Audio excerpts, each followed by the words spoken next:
사랑하는 은혜와 진리 장로교회 교우 여러분, 오늘도 주께서 여러분의 삶 속에 승리와 능력으로 함께 하시기를 주님의 이름으로 축원합니다. 오늘 새벽에 만나 본문은 사무엘하 20장입니다. 그 중에 14절부터 22절을 제가 읽어드리겠습니다. 세바가 이스라엘 모든 지파 가운데 두루 다녀서 아벨과 벤마아가와 베림 온 땅에 이르니 그 무리도 다 모여 그를 따르더라. 이에 그들이 벤마아가 아벨로 가서 세바를 애우고 그 성읍을 향한 지역 언덕 위에 토성을 쌓고 요압과 함께한 모든 백성이 성벽을 쳐서 헐고자 하더니 그 성읍에서 지혜로운 여인 한 사람이 외쳐 이르되 들을지어다 들을지어다 청하건대 너희는 요압에게 이르기를 이리로 가까이 오라 내가 네게 말하려 하노라 한다 하라. 요압이 그 여인에게 가까이 가니 여인이 이르되 당신이 요압이니까 하니 대답하되 그러하다 하니라. 여인이 그에게 이르되 여종의 말을 들으소서 하니 대답하되 내가 들으리라 하니라. 여인이 말하여 이르되 옛 사람들이 흔히 말하기를 아벨에게 가서 물을 것이라 하고 그 일을 끝내었나이다. 나는 이스라엘에 화평하고 충성된 자 중 하나이거늘 당신이 이스라엘 가운데 어머니 같은 성을 멸하고자 하시는도다.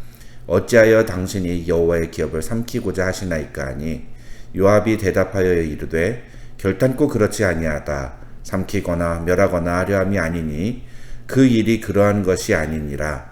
에브라임 산지 사람 비그리의 아들 그의 이름을 세바라 하는 자가 손을 들어 왕 다윗을 대적하였나니 너희가 그만 내주면 내가 이 성벽에서 떠나가리라 하니라. 여인이 요압에게 이르되 그의 머리를 성벽에서 당신에게 내어 던지리이다 하고 이에 여인이 그의 지혜를 가지고 모든 백성에게 나아가매 그들이 비그리의 아들 세바의 머리를 베어 요압에게 던진지라. 이에 요압이 나팔을 불매 무리가 흩어져 성읍에서 물러나 각기 장막으로 돌아가고 요압은 예루살렘으로 돌아와 왕에게 나아가니라. 사무엘하 20장에는 압살롬의 반란 이후 다시 찾아온 다윗의 위기가 기록되어 있습니다. 오늘 본문 1절과 2절을 보면 베냐민 지파 사람 세바가 이스라엘 10개 지파를 이끌고 다시 반역을 일으키는 사건이 기록되어 있습니다. 가까스로 압살롬의 반역을 제압한 다윗으로서는 다시 한번 큰 위기를 맞은 셈입니다. 그래서 다윗은 압살롬 때와는 달리 세바의 반란을 조기에 진압하기로 결심하고 이 일을 아마사에게 부탁합니다. 여기서 등장하는 아마사는 사실 압살롬이 반역을 일으켰을 때 압살롬의 편에 섰던 장군입니다. 그리고 아마사는 요압과 마찬가지로 다윗의 친족 중 한 명입니다. 그런데 다윗은 압살롬이 죽은 후에 압살롬에게 붙었던 사람들을 모두 포용하면서 그들을 다시 측근으로 등용합니다. 아마사는 그렇게 해서 다시 다윗의 장수가 되었는데 요압은 이런 다윗의 결정에 불만이 있었던 것 같습니다. 아마사가 자신의 자리를 위협하는 적이라고 생각해서였는지 아니면 전에 압살롬의 편에 붙었던 배신자를 다시 장군으로 세울 수 없다고 판단했는지 어느 쪽인지는 모르지만 어쨌든 요압은 다시 다윗을 위해 일하는 아마사를 계략을 세워서 죽입니다. 7절부터 10절을 보시면 요압은 뒤늦게 전장으로 달려오는 아마사에게 인사를 하는 척하면서 손에 숨겨둔 칼로 아마사의 배를 찌릅니다. 그러자 아마사는 창자가 쏟아져서 그 자리에서 즉사하고 맙니다. 그렇게 아마사가 죽자 세바 진압작전의 정권은 요압에게로 넘어갑니다. 14절부터 22절을 보시면 그렇게 요압은 세바를 뒤쫓기 시작하고 세바는 요압을 피해서 아벨이라는 성으로 도망갑니다. 그래서 요압은 아벨 성벽을 무너뜨려서 세바를 잡으려고 합니다. 그러자 아벨 성에 있는 한 여인이 요압과 대면을 요청하고 아벨 성을 무너뜨리지 말라고 요청합니다. 요압은 그 여인에게 자신이 원하는 것은 세바의 목뿐이라고 말합니다. 여인은 성으로 돌아가서 백성들과 이야기를 나누고 결국 세바의 목을 쳐서 요압에게 바칩니다. 그렇게 해서 세바의 반역은 끝이 납니다. 오늘 본문에는 향후 이스라엘의 정국에 큰 흐름이 되는 한 가지 중요한 모습이 숨어 있습니다. 바로 후에 북이스라엘로 불리는 10개의 지파와 유다 지파 사이의 갈등입니다. 많은 사람들이 북이스라엘과 남유다는 솔로몬의 아들 르호보암 때 갈라지는 것으로 알고 있습니다만 사실 이 둘의 갈등은 이미 다윗 때부터 시작되었다고 봐야 합니다. 가장 먼저 이 둘의 갈등이 시작된 것은 사울이 죽고 다윗이 헤브론에서 왕위에 올랐을 때입니다. 그때 남유다는 다윗을 왕으로 세웠지만 북이스라엘 10개 지파는 이스보셋을 왕으로 세웁니다.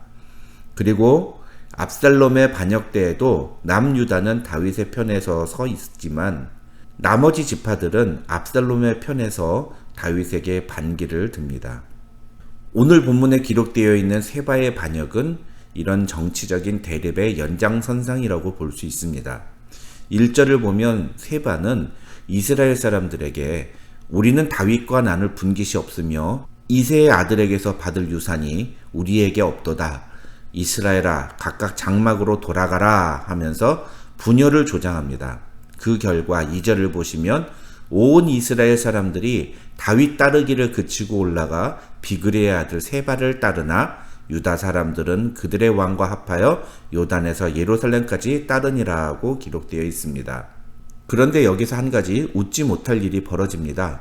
20장에서 세바를 따라 다시 다윗에게 반기를 든 이스라엘 사람들이 방금 전까지 보여주었던 모습을 생각하면 지금 20장의 모습은 도저히 이해할 수 없는 행동이라는 것입니다. 19장 8절을 보시면 다윗이 백성들 앞에서 전쟁에 승리했음을 선언하자 압살롬을 따르던 이스라엘 지파 사람들은 각기 장막으로 도망칩니다. 그런데 그렇게 자기들의 고향으로 돌아간 이스라엘 사람들이 다시 모여서 한 가지를 의논하는 장면이 나오는데 바로 다윗 왕을 예루살렘 궁으로 모셔오는 일이었습니다. 이 소식을 전해 들은 다윗도 예루살렘으로 돌아가기로 결심합니다. 그래서 19장 15절부터는 그렇게 다윗이 다시 예루살렘으로 돌아오는 여정이 기록되어 있습니다. 중요한 건 이 과정에서 다윗 일행이 요단강을 건너자마자 온 이스라엘 사람들이 다윗 왕 앞에 나와서 마치 마중하듯이 서 있었다는 겁니다. 그러면서 다윗 왕과 함께 피난 갔다가 돌아오는 유다 지파 사람들을 향해서 다윗 왕의 예루살렘 귀환을 먼저 이야기한 것은 자기들인데 왜 자기들은 빼놓고 너희들끼리만 마음대로 왕을 모시고 왔느냐고 화를 냅니다. 한마디로 적반하장의 모습을 보여준 것입니다. 이런 감정적인 갈등 속에서 세바가 앞장서서 다시 다윗의 권위에 도전하며 반기를 들자 이스라엘 10지파는 다시 세바의 반역에 동참을 한 것입니다. 결국 왕을 궁으로 모셔와야 한다고 강력하게 주장했던 이스라엘 10지파의 모습은 자신들의 반역죄를 감추고 무마하기 위해 벌인 잔꾀에 불과했던 것입니다. 어찌됐건 이런 배경 속에서 세바의 반역을 진압하는 내용이 오늘 본문의 주된 내용입니다. 그런데 오늘 본문에서 저는 두 가지 모습이 눈에 들어왔습니다. 첫 번째 모습은 4절부터 10절에 나오는 요압이 아마사를 죽이는 장면입니다. 여기서 요압은 아마사의 수염을 잡았다는 내용이 나오는데요. 이것은 당시에 친한 남자들끼리 서로 반가움을 표시할 때, 그래서 입을 맞추며 인사를 할 때 상대의 수염을 잡고 옆으로 치우면서 입맞춤을 하는 그런 모습을 표현하고 있는 것입니다. 중요한 건 바로 그 앞에 있는 문장입니다. 8절을 보시면 요압이 아마사에게 다가갈 때 요압의 칼이 칼집에서 빠져 떨어졌다는 표현이 나옵니다. 허리에 차고 있던 칼이 칼집에서 떨어졌다는 것은 아마사로 하여금 요압에 대한 경계심을 풀게 만드는 계기가 되었을 것이라고 학자들은 설명합니다. 문제는 요압에게는 칼이 한 자루가 더 있었다는 것입니다. 10절을 보시면 아마사가 요압의 손에 있는 칼은 주의하지 아니한지라 하고 기록하고 있는 것으로 봐서 요압은 허리에 있는 칼을 땅에 떨어뜨려서 아마사에게 마음을 놓게 만들어 놓고는 손에 숨겨둔 칼로 아마사의 배를 찔러서 죽였다는 추측이 가능한 겁니다. 제가 주목하는 것은 요압의 이 치밀한 계획입니다. 왜 이것에 주목해야 될까요? 그만큼 요압은 아마사를 죽이려고 꾀를 냈다는 것입니다. 그 다음으로 제 눈에 들어온 것은 바로 제가 오늘 읽어드린 본문입니다. 14절부터 22절에는 아벨성에 있는 지혜로운 여인이 요압과 단판을 지어서 반역자 세바의 목을 요압에게 바치는 장면이 나옵니다. 이 여인의 지혜로 말미암아 아벨성은 위기에서 벗어나게 됩니다. 이 여인이 아니었다면 아벨성은 곧 멸망당할 위기에 놓여 있었기 때문입니다. 19절에서 이 여인은 요압에게 당신이 이스라엘 가운데 어머니 같은 성을 멸하고자 하시는도다 라고 말을 합니다. 물론 요압은 그 말에 손사래를 칩니다. 자기는 아벨성을 멸하려고 온 것이 아니라 세바가 아벨성에 숨어 들어갔기 때문에 아벨성을 포위한 것뿐이라고 말합니다. 그러면서 만약에 너희가 세바만 내주면 아벨성을 떠나겠다고 대답합니다. 그러자 여인은 세바의 머리를 요압에게 바치겠다고 약속하고 성읍 사람들과 함께 세바를 죽여서 그 머리를 요압에게 바칩니다. 이러한 아벨성의 여인의 행동을 성경은 22절에서 지혜라는 단어로 표현합니다. 앞서 살펴봤던 내용들에서 우리는 잔꾀를 부리는 사람들의 모습을 보았습니다.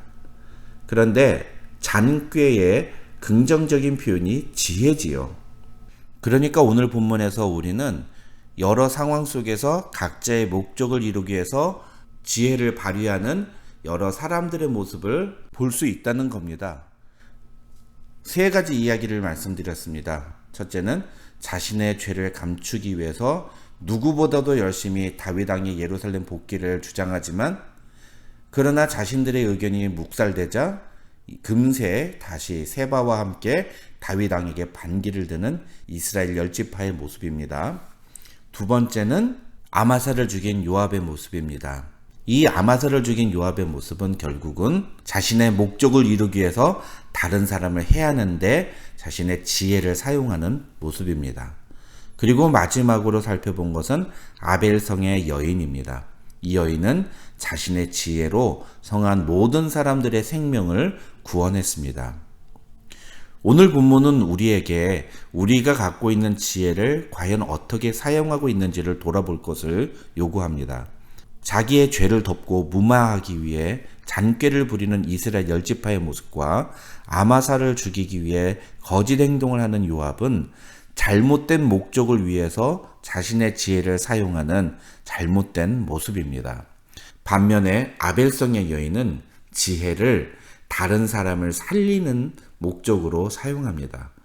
과연 우리는 어떤 모습에 더 가까울까요? 이번 한 주간 다른 사람들을 살리고 다른 사람들을 도와주는데 우리의 지혜를 사용하기로 결단하는 이 아침이 되시기를 주님의 이름으로 축원합니다.